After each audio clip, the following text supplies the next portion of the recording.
সেদিনকে রিলস দেখতে দেখতে খুব পেস্ট্রি খেতে ইচ্ছা করছিল, তো এই দেখো এই আউটলেটটা থেকে পেস্ট্রি অর্ডার করেছিলাম।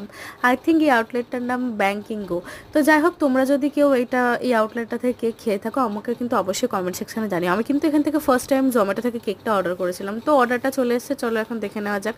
আমি যদিও ফার্স্টই ইনবক্স করে নিয়েছিলাম, বাট তাও তোমাদের সাথে শেয়ার করি। এই যে এটা হচ্ছে কিটক্যাট ডার্ক চকলেট পেস্ট্রি, আমার কিন্তু এটা খুব খুব ভালো লাগে।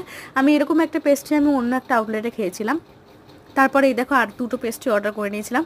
এটাও একটা চকলেট পেস্ট্রি ছিল, বাট নামটা ঠিক আমার মনে পড়ছে না। আমার দুটোই কিন্তু খেতে খুব ভালো লেগেছে। তো চলো আজকে এটা ট্রাই করে নেওয়া যাক। আর এটার প্যাকেজিং কিন্তু অবশ্যই খুব সুন্দর ছিল, আমার কিন্তু এদের প্যাকেজিং খুব ভালো লেগেছে। ইভেন এই আউটলেটটাতে আমি নিজে গিয়ে খেতেও চাই, কারণ এখানকার চিজ কেকটা শুনছি খুব সুন্দর খেতে। তো যাই হোক, তারপর এই দুটো টিস্যু পেপার আর স্পুন দিয়ে দিয়েছিল দেখো। তো আমার ওভারঅল কিন্তু খুব ভালো লেগেছে, ইভেন এটা খেতেও কিন্তু খুব টেস্টি। তো চলো এখন তারপর হচ্ছে মিয়ামোর থেকে এই ক্রিমি চিকেন রোল আর একটা চিকেন বার্গার অর্ডার করে নিয়েছিলাম, চিকেন 65 বার্গার।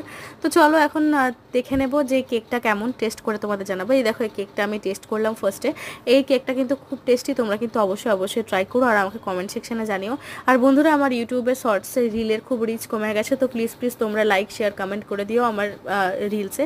ভালো লেগে থাকলে টাটা।